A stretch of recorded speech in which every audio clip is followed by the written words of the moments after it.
నేటి వైశిష్ట్యం. అమ్మా, నేటి వైశిష్ట్యాన్ని ప్రేక్షకులకు తెలియజేస్తారా? నేటి వైశిష్యంలో భాగంగా ఈ రోజున ముఖ్యంగా మనం తెలుసుకునేది ఏంటంటే, నేటి వైశిష్యంలో ఈ రోజున విశిష్టత, ఈ రోజున రాఖీ పండగ, అలాగే రక్షాబంధన్ అంటారు, అలాగే సంస్కృత దివాస్ అంటే తెలుసు, సంస్కృత దినోత్సవంగా కూడా ఈ రోజున జరుపుకుంటారు. అలాగే ఈ రోజున ఉపాకర్మ అనేది కూడా ఒకటి మనం ఈ రోజున విశిష్టతగా చెప్పుకుంటూ ఉంటాం. అలాగే శ్రావణ పూర్ణిమ, జంధ్యాల పూర్ణిమ, తర్వాత నార్ల పూర్ణిమ, రకరకాలుగా ఈ రోజున అనేక రకాల విశిష్టతలుగా ఈ రోజున చెప్పుకోవడం జరుగుతుంది. రక్షాబంధనం ఇవన్నీ కూడా ఈ రోజున విశిష్టతల్లో భాగంగా చెప్పుకుంటాం. ఇందులో కొన్ని విషయాలని మనం ఇక్కడ ఈ సమయం బట్టి కొంతవరకు చెప్పుకోవడానికి ప్రయత్నం చేద్దాం.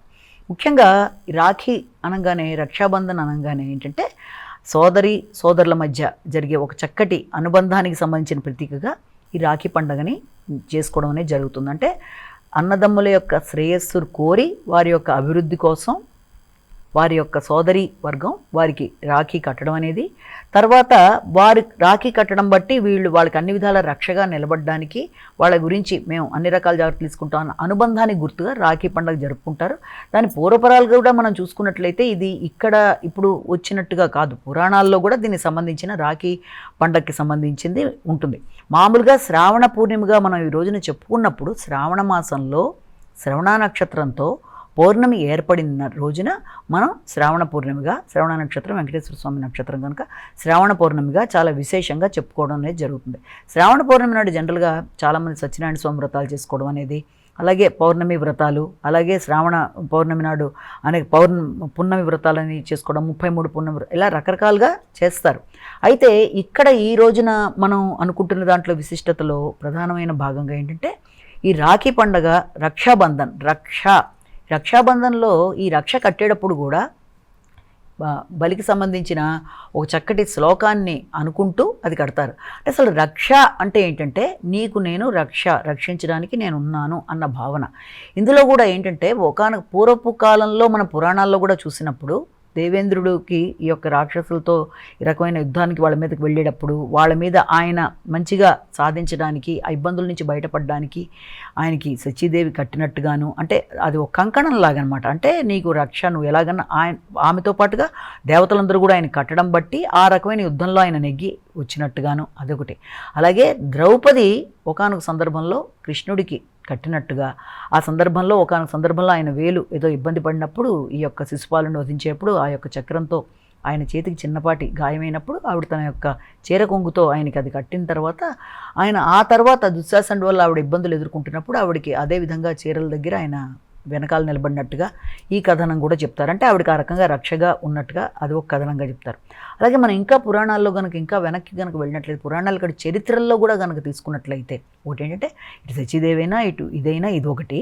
ఇది కాకుండా పురాణాలు కాకుండా చరిత్రలో తీసుకున్నా కూడా అలెగ్జాండరు, రుక్సానా, పురుషోత్తముడు, వీళ్ళ విషయంలో కూడా అలెగ్జాండర్ దండెత్తి వచ్చేటప్పుడు అతనికి సంబంధించి పురుషోత్తముడికి ఆవిడ రక్ష అతనికి కట్టినట్టుగాను, ఆవిడ అతన్ని అడిగి ఎట్టి పరిస్థితుల్లో ఆయనకి ఇబ్బంది కలగకుండా ఉండేట్టుగా ఈ అలెగ్జాండర్ని అడిగడం వల్ల ఆయన తన వెనక ఆగిపోయినట్టుగాను ఇలా.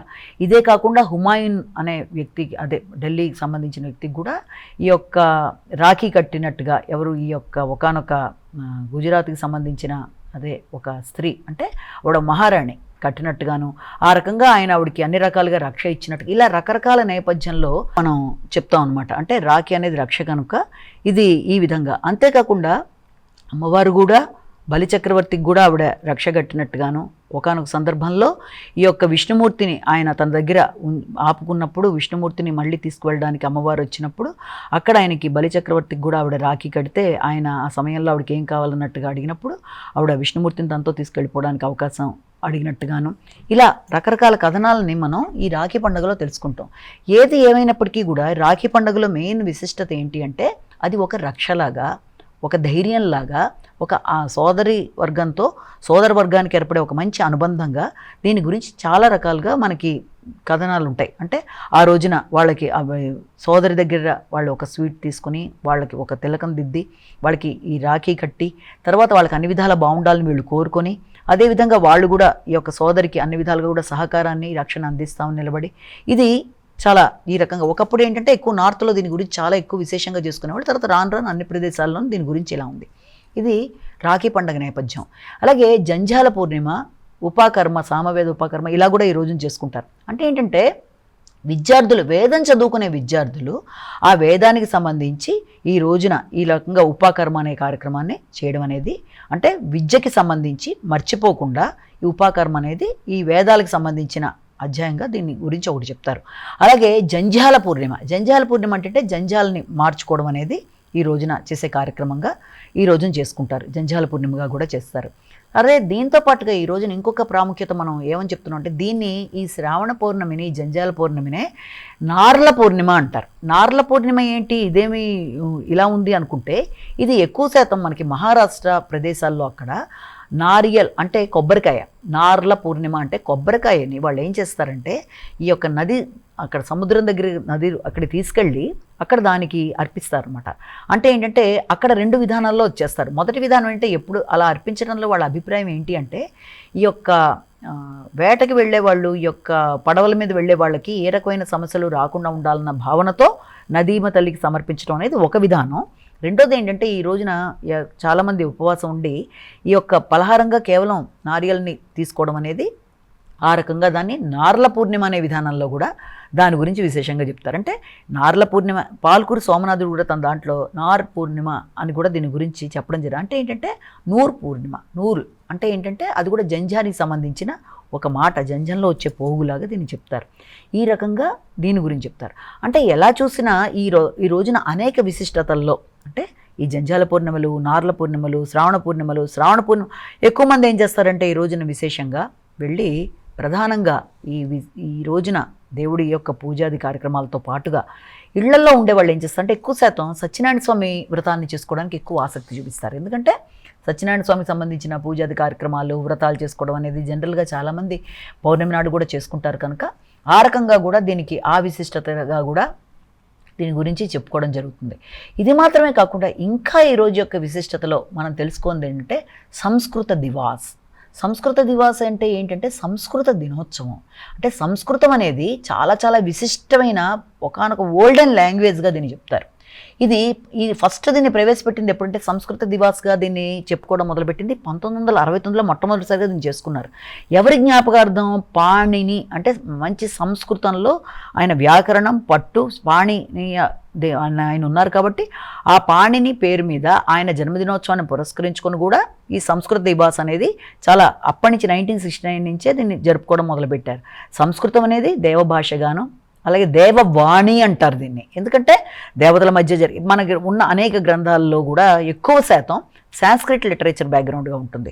సంస్కృతం అనేది అనేక భాషలకి తల్లిగా భావిస్తారు కనుక సంస్కృతంలోనే చాలా ముఖ్యమైన సబ్జెక్టులన్నీ కూడా మనకు కావాల్సిన శాస్త్రాలు ఎక్కువ శాతం ఉన్నది కూడా సంస్కృతంలోనే కనుక దీన్ని సంస్కృత దివాస్గా కూడా ఈ రోజున, అంటే ఏ రోజున ఈ యొక్క శ్రావణ పౌర్ణిమ ఆయన యొక్క పాణిని జన్మదినోత్సవాన్ని పురస్కరించుకొని ఆ పాణి అన్న ఆయన సంస్కృత భాషలో ఆయన చాలా దాని గురించి విశేషంగా కృషి చేసిన వ్యక్తి కనుక దాన్ని ఆ రకంగా చేసుకుంటూ రావడం బట్టి ఎక్కువ శాతం ఈ రోజున సంస్కృత దివాస్. అంటే ఈ రోజున చేసే కార్యక్రమాల్లో ఎక్కువ ఉంటాయి సంస్కృతాన్ని అభివృద్ధి పరిచే కార్యక్రమాలు. సంస్కృతానికి అంటే కాలేజీల్లో కానీ లేకపోతే ఎక్కడైనా సరే ఏదైనా దానికి సంబంధించిన వెబినార్లు, సంస్కృతానికి సంబంధించి అభివృద్ధిపరమైన కార్యక్రమాలు, దానికి సంబంధించిన చర్చలు, దానికి సంబంధించిన క్విజులు లాంటివి, అంటే అనేక రకాలుగా సంస్కృతం యొక్క ప్రాముఖ్యత, అది ఎన్ని రకాలుగా అది ఉపయోగకరంగా ఉంటుంది, దాంట్లోంచి ఎన్ని రకాల విశేషాలు ఉన్నాయి, మన యొక్క పూర్వపు గ్రంథాలు ఏ రకంగా దాని మీద ఆధారపడి ఉన్నాయి, అది ఎన్ని భాషలకి అది ప్రధానమైన కేంద్ర బిందువుగా ఉంది,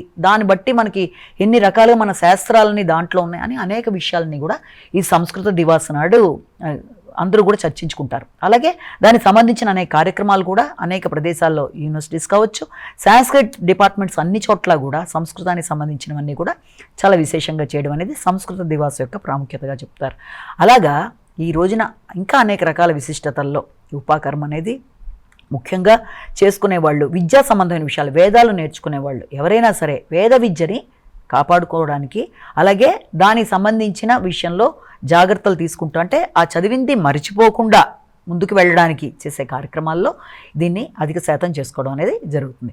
కాబట్టి ముఖ్యంగా ఎక్కువ శాతం అందరికీ తెలిసింది ఏంటంటే రాఖీ పండగ.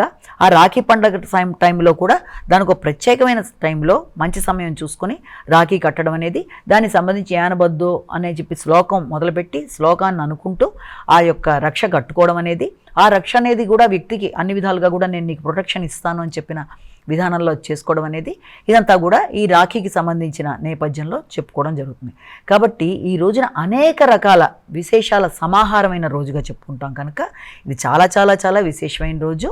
అలాగే పౌర్ణమి వ్రతాలు చేసేవాళ్ళు కూడా చాలామంది ఉంటారు. మొదలుపెట్టి ఆ రోజు నుంచి మొదలుపెట్టి 33 పున్నములు నోమని ఇలా చేసిన వాళ్ళు కంప్లీట్ చేయడం, అక్కడి నుంచి మొదలు పెట్టుకోవడం, ఇలాంటివి కూడా చేయడం అనేది జరుగుతుంది. కాబట్టి అసలు శ్రావణ మాసం అంటేనే అనేక రకాల పండగలకి తిథులకి పుట్టినిల్లుగా చెప్పుకుంటాం. అన్నిటికీ చాలా ప్రాముఖ్యమైన రోజు. అది కూడా ఈ శ్రావణ పౌర్ణమి అనేది మనకి ఈ రోజున ముఖ్యంగా శనివారం నాడు రావడం. శనివారం అనేది కూడా చాలా విశేషంగా భగవంతుడికి సంబంధించిన, విష్ణుమూర్తికి సంబంధించిన రోజుగానే, వెంకటేశ్వర స్వామికి సంబంధించిన రోజుగా చెప్పుకుంటాం కనుక ఈ రోజున చాలా విశేషమైన ఈ రోజున తప్పనిసరిగా భగవంతుడికి సంబంధించిన కార్యక్రమాల్లో పాల్గొనడం, లేకపోతే చేసుకోగలిగిన భగవంతుడి ధ్యానం చేసుకోవడం, ఇంకా అవకాశం ఉన్నట్లయితే విష్ణు సహస్రనామాలు మొదలైన వినడం కానీ చేసుకోవడం కానీ చేయడం, విష్ణు దేవుడికి సంబంధించిన ఆలయ సందర్శనలు ఇవన్నీ చేసుకోవడం అనేది చాలా విశేషంగా ఈరోజు చెప్పుకుంటారు. నమస్కారం.